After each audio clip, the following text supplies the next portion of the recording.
Meu nome é Antônio Marcos de Freitas.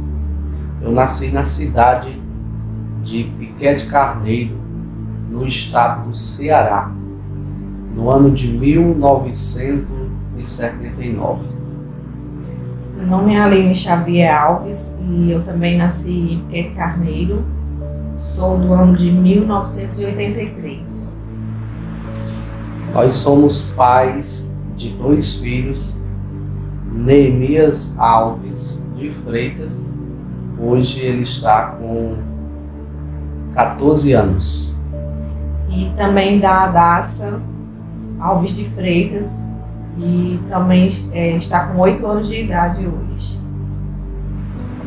Bom, onde tudo começou de verdade foi para mim no ano de 1998, quando eu conheci Jesus através da minha mãe, que se converteu no ano de 97.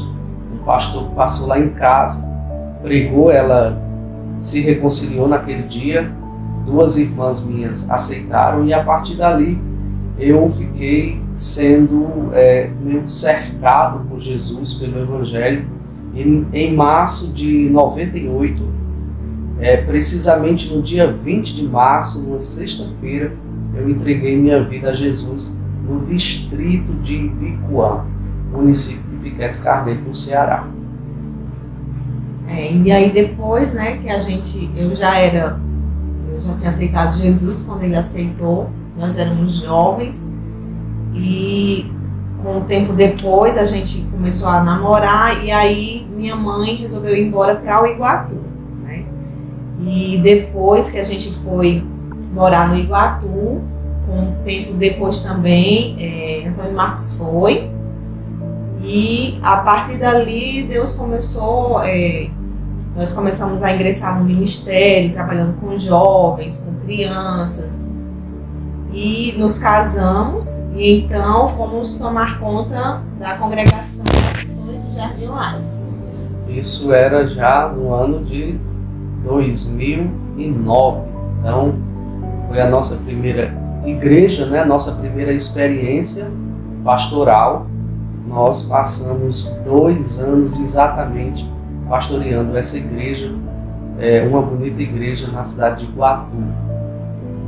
Foi um grande desafio para a gente, porque para ele nem tanto, mas para mim era a primeira vez que nós estávamos diante de uma igreja para cuidar, né, agora de pastorear aquela igreja. Então, para mim foi um desafio muito grande, mas Deus sempre esteve nos dando graça e a gente foi trabalhando conforme o Senhor ia nos conduzindo.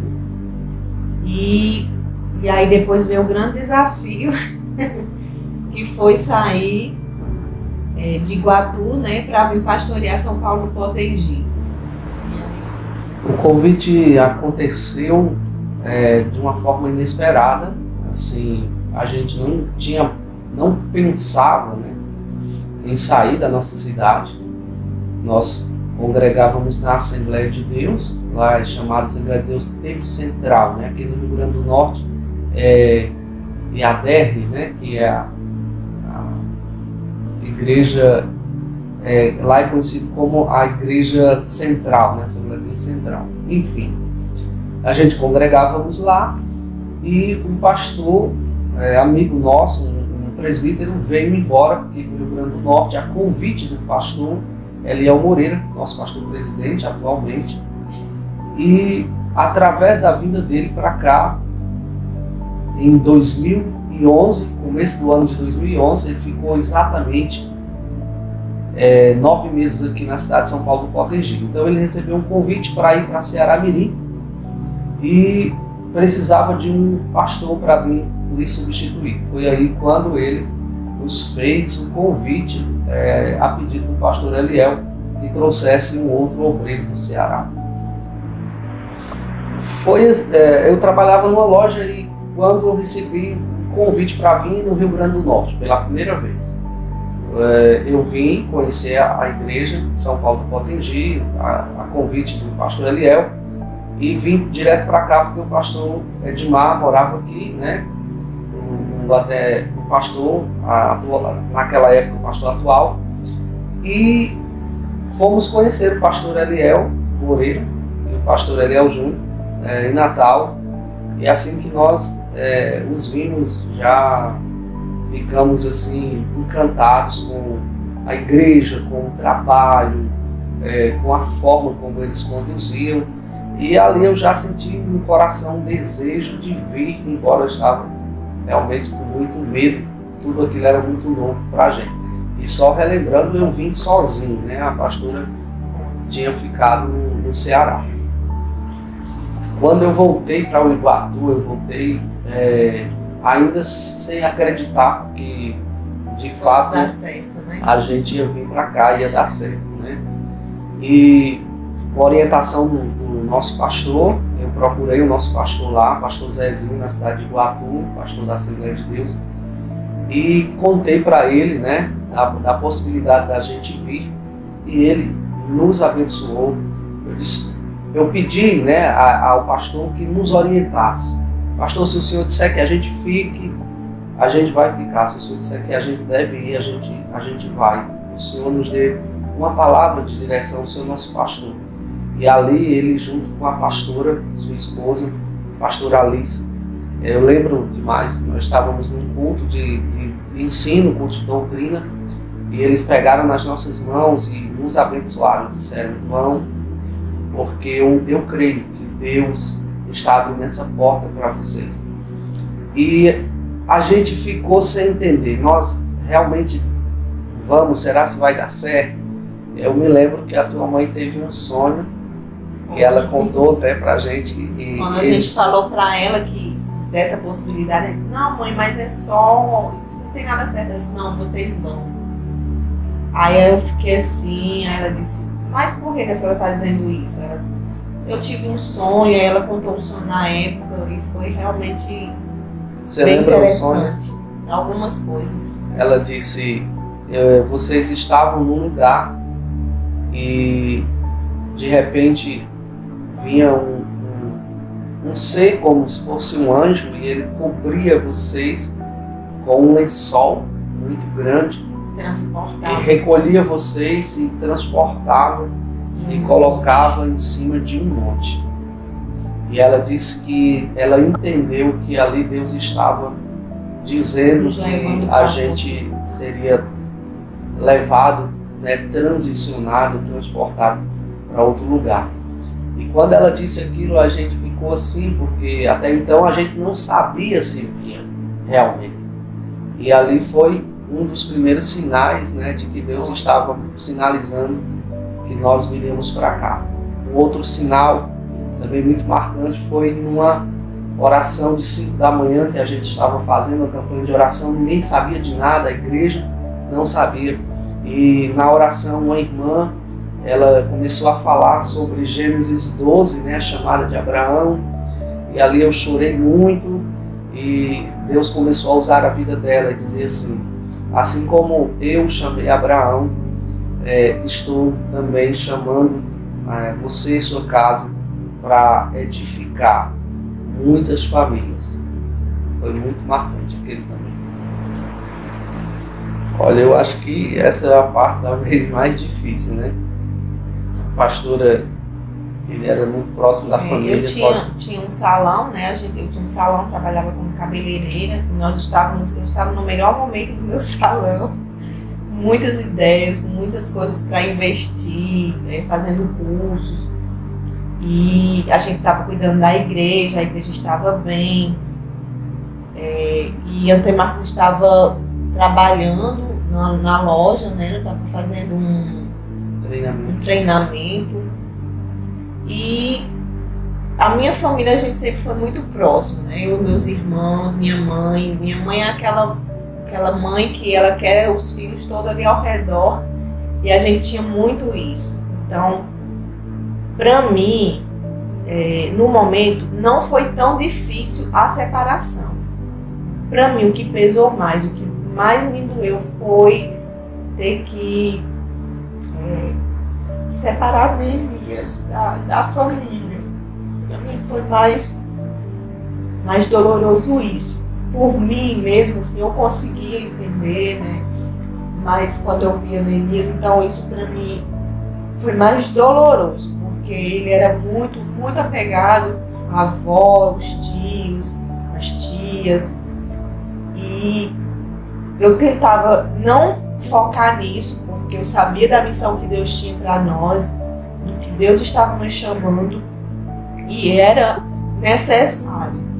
Então, para mim, a parte mais dolorida foi Neemias, separar ele dos primos, da avó, dos tios e das tias.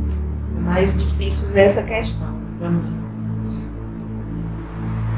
Assim, eu sempre deixo às vezes para viver quando tudo acontece, né? Então eu fui deixando acontecer, e quando eu vi que realmente tinha acontecido da gente vir, foi muito difícil, porque a gente não conhecia ninguém aqui, né? Não tinha nenhum parente próximo. Muito distante, muito né? distante, a gente mora da nossa família. 600 quilômetros da família, mais próxima da gente. E então assim, era tudo muito novo e a gente fica... Mas incrível como, apesar de tudo isso, assim, a gente tinha uma energia, uma coragem de vir, né? Era algo sobrenatural, não consigo explicar, porque apesar disso, era como se Deus estava nos chamando, e nós dissemos sim para o chamado dele. Então, abrir mão de tudo isso não foi difícil. Eu digo a vocês que para nós assim, não foi tão difícil. Foi difícil no sentimento, né? Mas a escolha, atender, a escolha já estava tomada, né? A gente já tinha decidido, mas foi doloroso, né? Foi um pouco assim emocionante, difícil nesse sentido, mas dentro de nós essa decisão já estávamos em paz, né? Concretizada. A nossa chegada aqui em São Paulo do Potengi foi, me lembro muito bem, foi no domingo. Nós chegamos aqui e tinha culto à noite, e a pastora cansada, com a mãe, com a mudança, né? A mudança veio na frente e a gente veio de carro atrás com o meu cunhado. Chegamos bem cansados, porque a trajetória é bem distante, né? E aí era domingo, então eu não consegui ir para o culto, porque a gente, Neemias muito cansado, todos nós, né? E aí ele disse, amor, tu vai para o culto hoje, que hoje eu não tenho condição de ir. E aí ele foi para o culto sozinho nesse dia, diga aí. Não foi muito fácil chegar na igreja sozinho, né? Sem conhecer ninguém, mas a gente conseguiu superar esse desafio. Então vamos lá. Bom, a nossa vinda para São Paulo do Potengi se deu o dia da nossa posse, dia 25 de novembro de 2011. Exatamente vai fazer 10 anos, né? E a gente vê a nossa posse foi numa sexta-feira. Eu assinei a rescisão de contrato de trabalho, né? À volta de 8 horas da manhã, lá no Ministério do Trabalho, e peguei o carro com o irmão e já viemos para cá. Chegamos por volta de 5 horas da tarde. O culto à noite era a nossa posse. Eu ministrei, preguei nesse dia muito cansado, e voltamos, né, para o Iguatu no domingo, né? Esperamos alguns dias para organizar as coisas, arrumar uma transportadora para trazer nossas coisas, e viemos morar definitivamente em 5 de dezembro de 2011. Aí começava nossa jornada de fato como pastores, morando na cidade de São Paulo do Potengi, dia 5 de dezembro de 2011. Era um domingo, nós chegamos aqui, a pastora cansada, com a mãe dela, com a irmã, com o cunhado, e ninguém veio ao culto comigo, eu vim sozinho. Nós tínhamos uma vizinha, que a gente amava aquela bis, e eu tinha ganhado uma pasta, lembra da pasta? A mala. Tá aqui a mala pastoral. Eu tinha ganhado essa pasta, o pessoal, aqui é muito bem, do Iguatu, lá da igreja. Mala pastoral. Ela já está há 10 anos, não tinha alçazinha, né? Porque todo pastor tinha uma mala como essa. E aí eu na minha Bíblia cheguei com essa mala para assistir o culto e ninguém na igreja, era 15 para as 7 mais ou menos. Deu 10 para as 7, 5 para as 7, 7 horas chegou um irmão, abriu a igreja e eu entrei. Eu estava com muito medo naquele dia, assim, do novo, do que ia ser daqui para frente. E quando eu entrei na igreja, me ajoelhei para orar e o irmão entrou com o teclado e a noiva dele acompanhava. E quando eu me ajoelhei, ele começou a dedicar o teclado lá e ela começou a cantar uma música que ainda hoje eu lembro uma parte dela, que diz: Oleiro, estou aqui, hoje vim falar de mim, o meu vaso se quebrou, angustiado eu estou.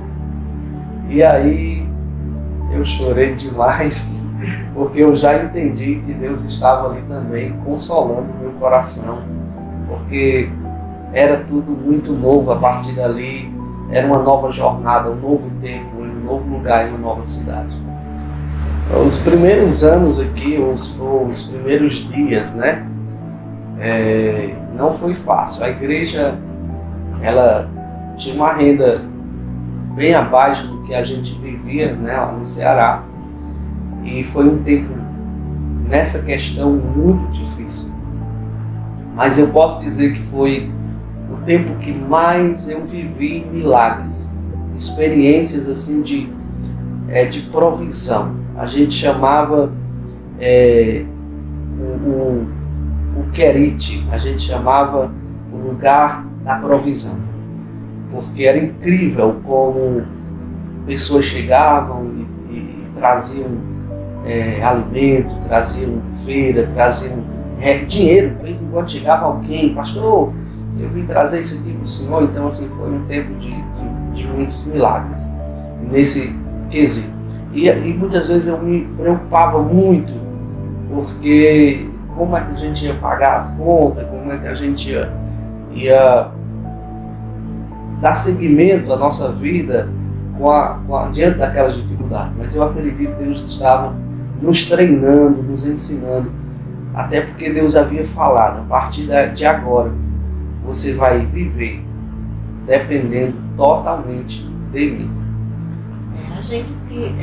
A igreja era muito carente em todos os sentidos, né? Quando a gente chegou, a gente via a carência de pessoas para ajudar, não tinha ministérios formados, estrutura física, era muito necessitada a igreja de ajuste, de investimentos, e a gente não tinha, né? Não tinha de onde tirar. Mas aí a gente foi aos poucos, Deus foi nos dando direção. E eu lembro que uma vez Antônio Marcos chegou em casa um pouco preocupado, porque ele olhava para a maioria dos irmãos que eram para ser obreiros, ainda não eram casados no civil. E aí como era que a gente ia separar essas pessoas para ajudar no ministério se eles não eram casados? E aí a dificuldade para casar essas pessoas.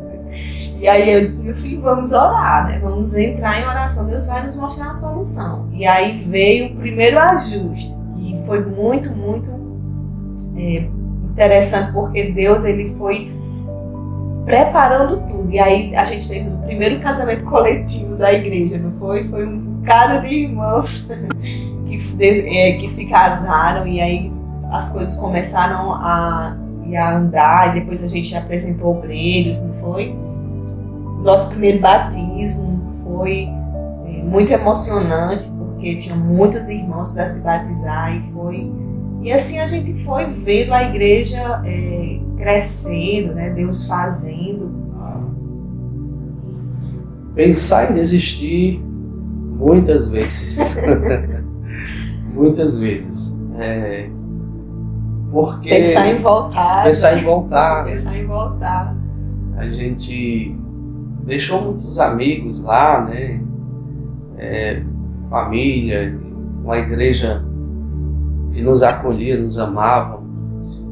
E diante de tantos desafios aqui, diante de, às vezes, as lutas que você enfrenta no campo pastoral, as pressões interna e externa do mundo espiritual, ninguém nunca me disse o que eu ia passar no ministério.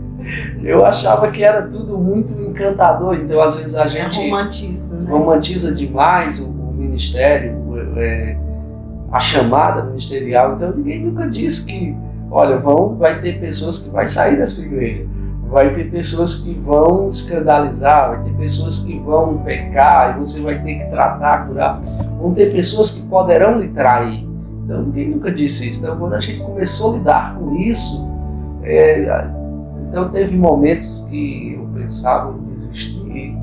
E às vezes ele chegava para mim e dizia assim: amor, vamos voltar para Iguatu, vamos voltar para nossa cidade. Aí eu dizia: meu filho, de jeito nenhum. Não conta meus pecados todos, não. Vamos não, porque a palavra de Deus diz que aquele que põe a mão no arado e olha para trás, né, não é apto para o reino. Então, eu sempre, por incrível que pareça, eu tinha muitas vezes que ser essa pessoa forte para poder encorajar ele na hora que ele estava querendo desistir. E graças a Deus, eu sempre nunca disse para ele: vamos voltar, porque acho que se eu dissesse, ele voltava mesmo.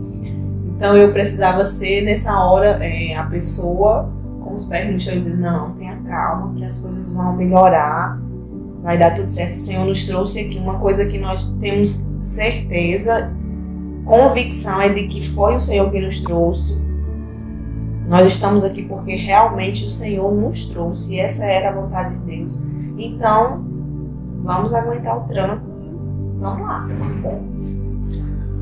Quando nós chegamos aqui na cidade, a igreja ficava bem aqui no centro da cidade. Quem é de São Paulo, Potengi, sabe bem, ao lado do antigo, onde eram antigos Correios, né? Quase em frente ali o supermercado, conhecido como Casa Verde também, né? Muito conhecido por pessoas por esse nome.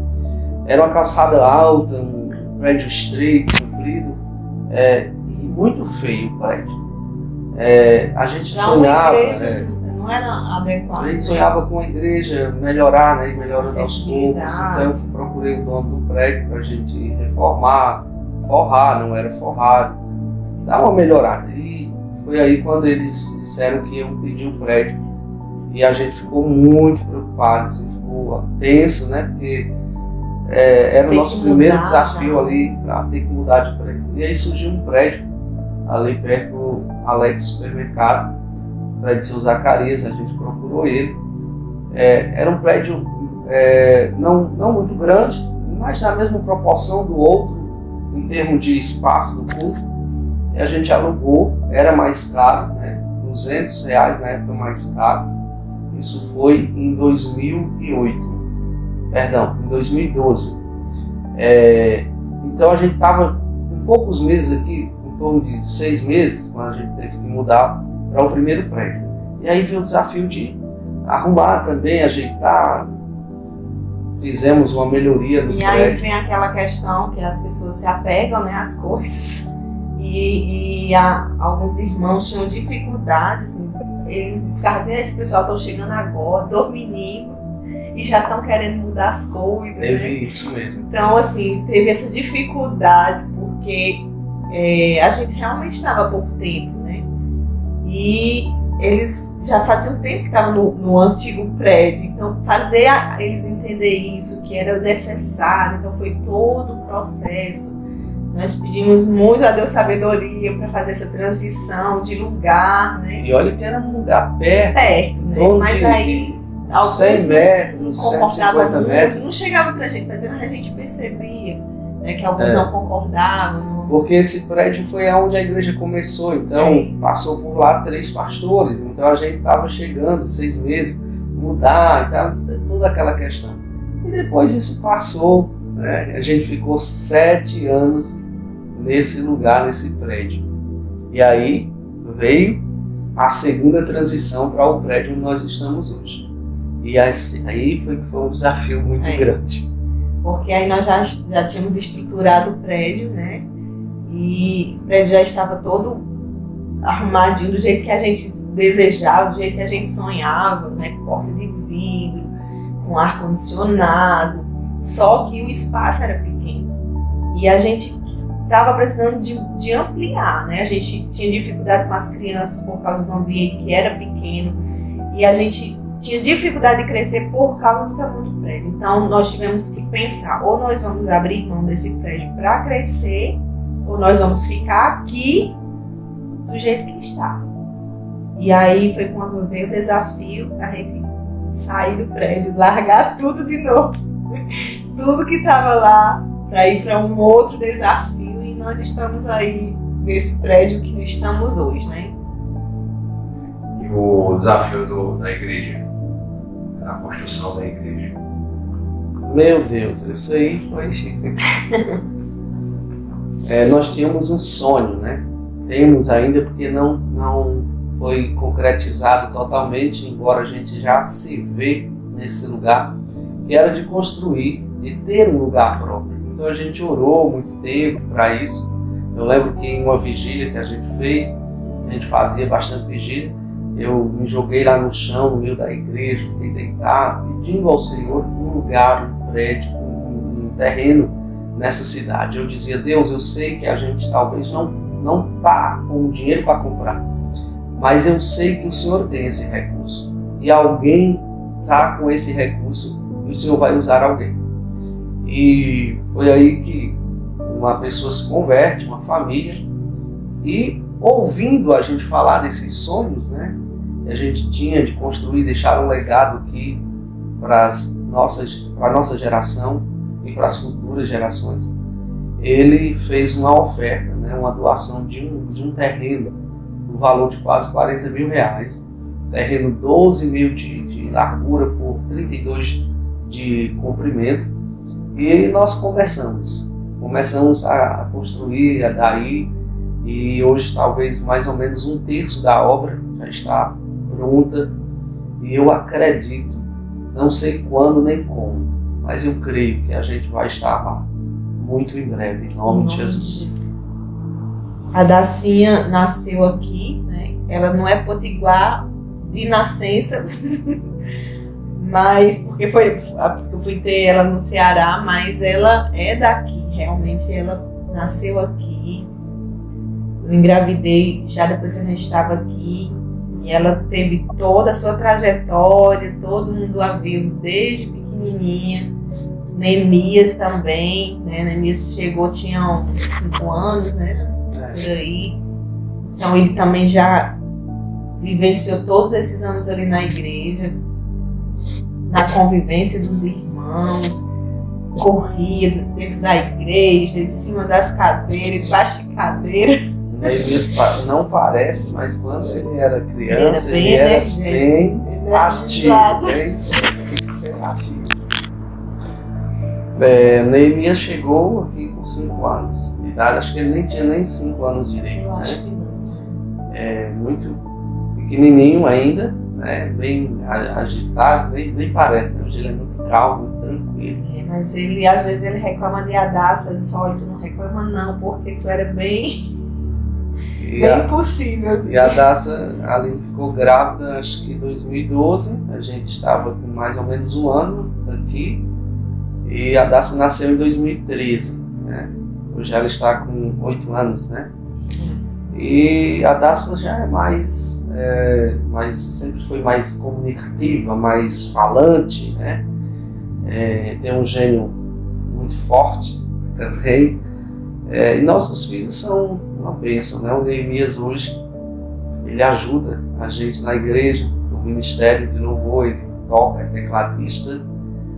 E a Dacia está no processo ainda aí de descoberta, né? Mas eu acredito que também ela vai ser muito útil no reino de Deus. Olha, nesses 10 anos, Cara, eu posso dizer que a mudança foi extraordinária. Começar pelo físico. As brincadeiras à parte, eu cheguei aqui achando que eu era alguma coisa. Novo, né, com 32 anos, não que eu esteja velho, mas eu tinha mais energia, jogava bola, corria, fazia um monte de coisas que a idade me permitia, hoje a gente faz com mais dificuldade. E eu entendia que no reino eu ia fazer a mesma coisa. Logo ia ter a igreja ia crescer e as coisas iam acontecer. Então eu apanhei muito, no sentido apanhar de Deus mesmo e aprender com os meus próprios erros. Eu acho que ao longo desses 10 anos, quem está aqui com a gente desde o começo, eu cometi alguns erros, não tenho problema de dizer isso, me arrependo e aprendo com eles também. Foi bom porque nós aprendemos, a gente cresce e amadurece. Fala dos seus pecados agora. A gente vai levando os dias, né, e acha que não aconteceu nada demais, mas quando você para assim para pensar nesses 10 anos, aquela menina lá de trás amadureceu em muitas coisas, né? Na época eu tinha o quê? Que idade?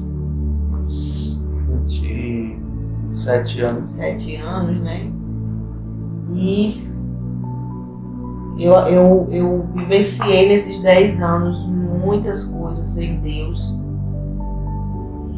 Cometemos erros, sim, como pessoas, como mãe, como esposa, né, como ajudadora no ministério. Eu também sei que eu cometi muitos erros e estamos no processo. Eu sei que vamos aprender mais coisas ainda porque Deus está nos ensinando. Mas eu creio que não somos mais aqueles 2 meninos que chegaram aqui há 10 anos atrás. Eu me arrependo, sim. Eu acho que quem não se arrepende não consegue encontrar o caminho da mudança. Me arrependo de coisas que eu falei, que eu fiz, de decisões, às vezes na força do momento, no calor do momento, palavras às vezes que você diz, às vezes até mesmo em reuniões, em momentos pastoral mesmo, sabe? Você às vezes é influenciado também, porque você está liderando uma igreja, às vezes você tem líderes do seu lado e sempre tem aqueles que estão ali com pedras nas mãos e são pessoas que você respeita, que caminham com você. E às vezes você é forçado também pela circunstância a tomar decisões, a se posicionar. Então, nesse momento da liderança, hoje eu tento ter mais cuidado e cautela, porque muitas vezes pela força do momento, de ter que fazer, de ter que realizar, eu às vezes fui muito direto demais, talvez fui muito achando que estava sendo muito honesto e verdadeiro. Na verdade eu estava sendo talvez muito imprudente ou usando a força excessiva. Talvez seja essa a palavra.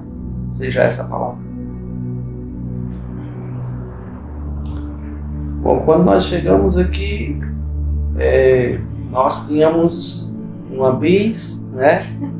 E a gente precisava de um carro e a gente tinha recebido dinheiro da empresa que a gente trabalhava, no meu caso. Ela tinha recebido um dinheiro, uma boa quantia de dinheiro que o pai tinha dado. Na época a gente ia comprar uma casa lá no Iguatu pela Caixa. E pela necessidade de ter que ir no Ceará, visitar a família, em 6 meses, de ir a Natal nas reuniões de pastores. Nós vimos a necessidade de ter um carro. Então nós pegamos esse dinheiro, compramos o carro, depois nós trocamos esse carro. Morávamos de aluguel, né? A igreja não tinha, né? Ainda não tem uma casa pastoral, e a gente tinha essa necessidade de morar, talvez, porque você fica a vida toda no ministério, se dedicando, e você envelhece também. Já passou os 10 anos.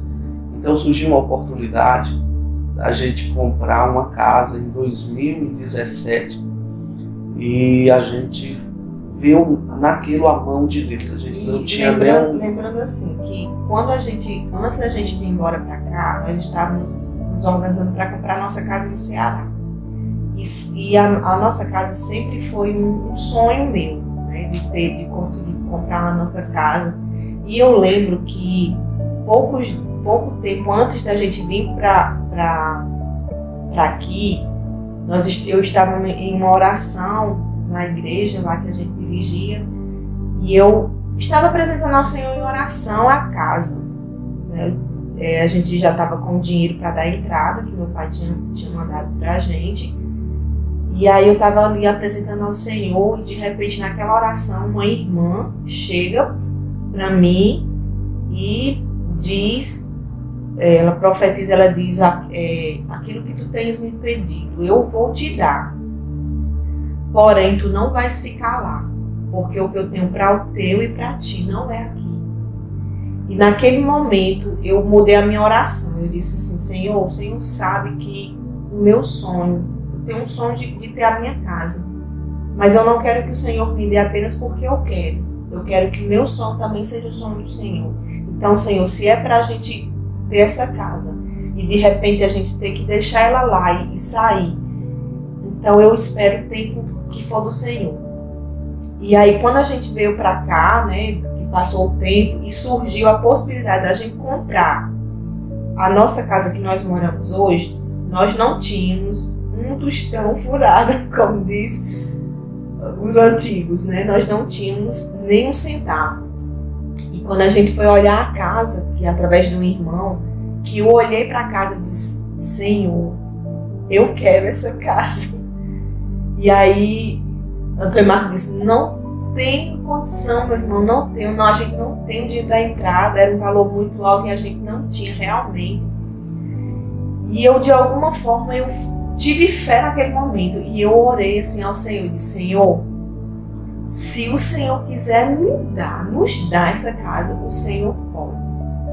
Nós não temos realmente, Senhor, nós não temos nada. Mas se o Senhor quiser nos dar, o Senhor vai nos mostrar uma forma de conseguir essa casa. E aí Deus foi movendo as coisas e conseguimos comprar, dar entrada na casa, né? Nós não tínhamos nenhum valor, mas conseguimos a entrada. Meu pai mandou esse dinheiro da entrada. E aí a casa foi parcelada e estamos já perto de concluir, né? Para a glória de Deus. Foi uma grande conquista que o Senhor nos deu. Hoje, a Bom Refúgio, com certeza, é uma igreja em movimento, em crescimento. Temos muitos desafios e sonhos.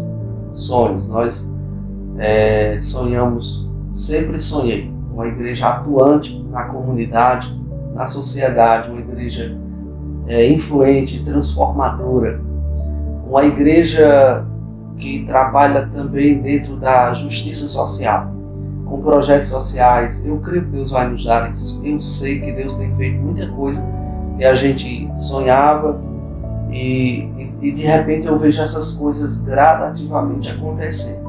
Por exemplo, no nosso corpo ministerial. A gente sonhava, quando nós chegamos aqui, a gente fazia praticamente quase tudo.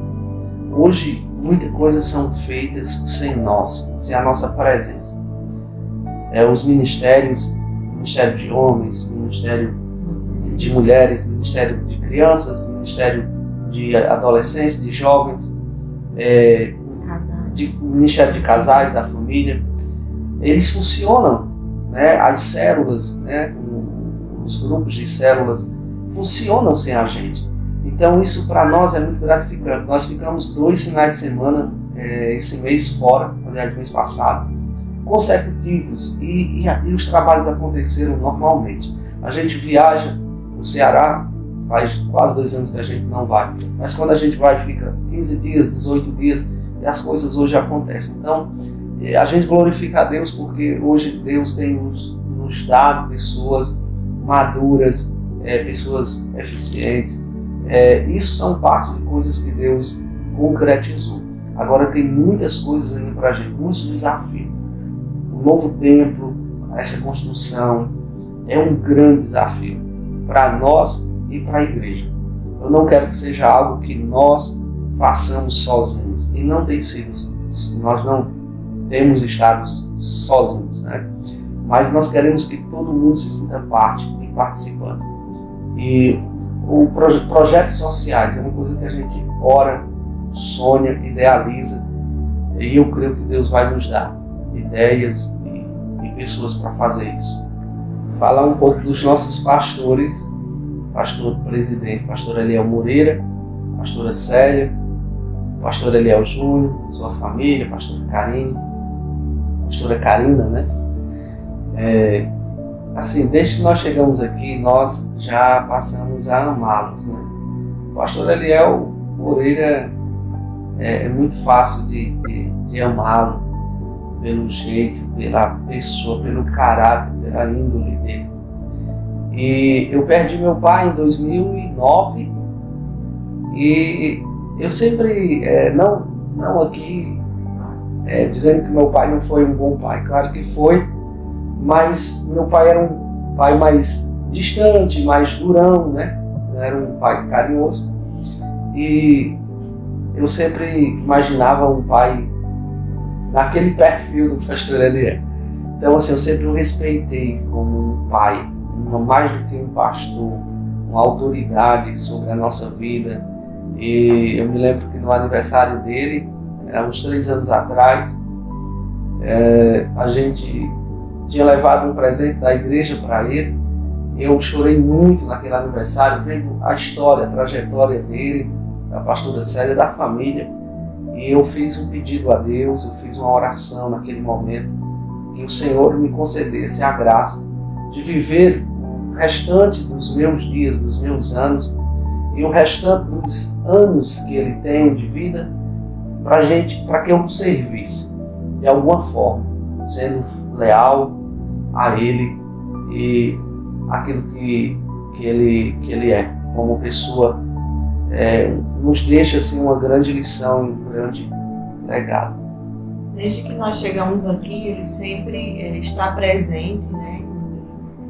Em muitos momentos na nossa vida aqui da igreja, ele sempre esteve presente. Nós sempre fizemos questão de que ele estivesse presente, porque entendemos que a presença dele é importante. E nós também queremos muito, né?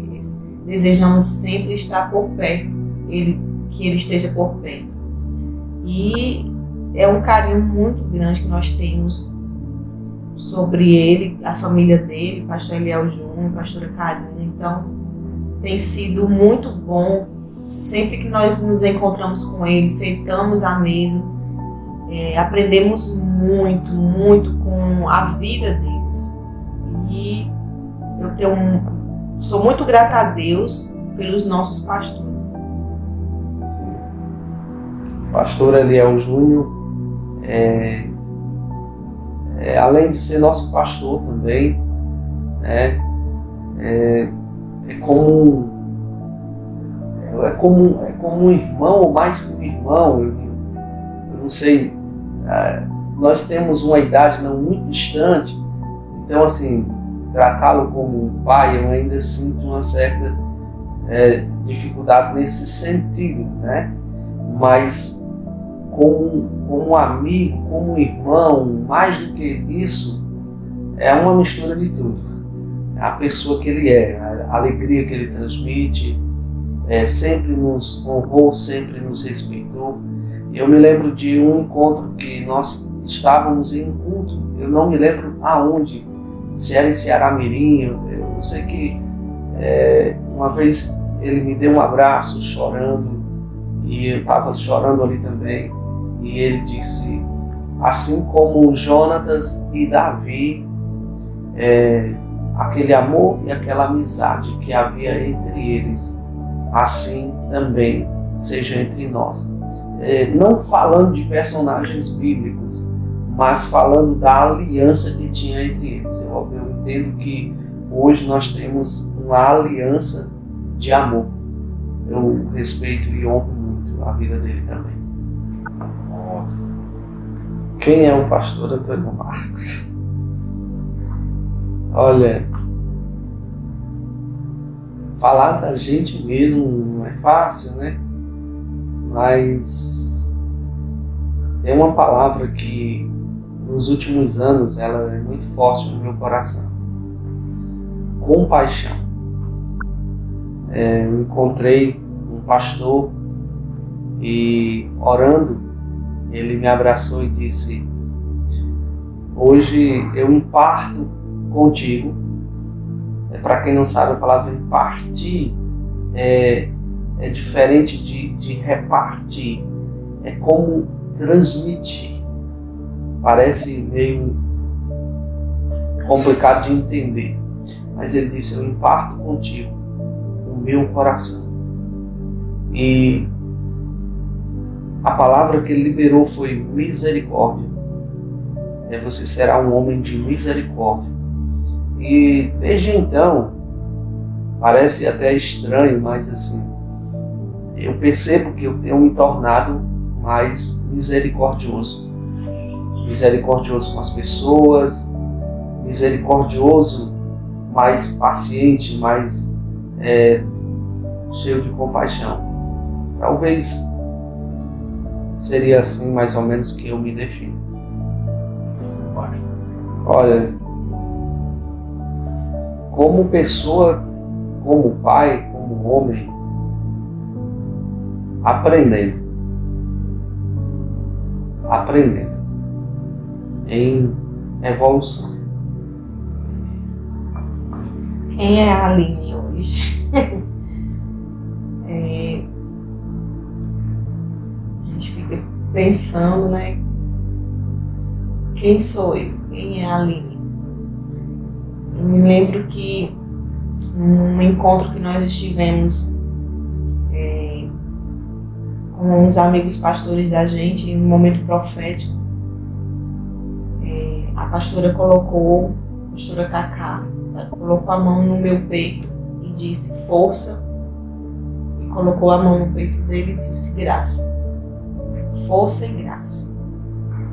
E aí eu entendi, porque muitas vezes, em momentos muito difíceis, eu era aquela pessoa que tinha a força, né? Que era aquela pessoa que tinha que ter a força, e eu não sabia de onde vinha, e naquele momento eu entendi que aquela força era o Senhor que me dava. Então, olhando para toda essa trajetória, eu vejo que a Aline é essa pessoa de força, que mesmo nos momentos difíceis, ela está ali forte e determinada. Bom, a mensagem que eu quero deixar é a nossa igreja Bom Refúgio, e para todos aqueles que estão nos ouvindo, Nossos filhos na fé. mas especialmente para os nossos filhos na fé, gratidão. Gratidão por tudo.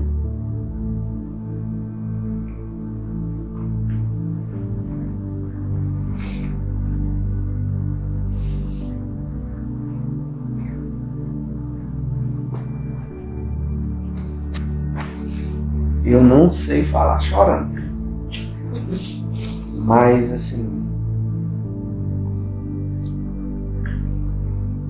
agradecer porque nós estamos construindo a história juntos. São 17 anos e nós estamos aqui há 10 anos. Então é um tempo considerável.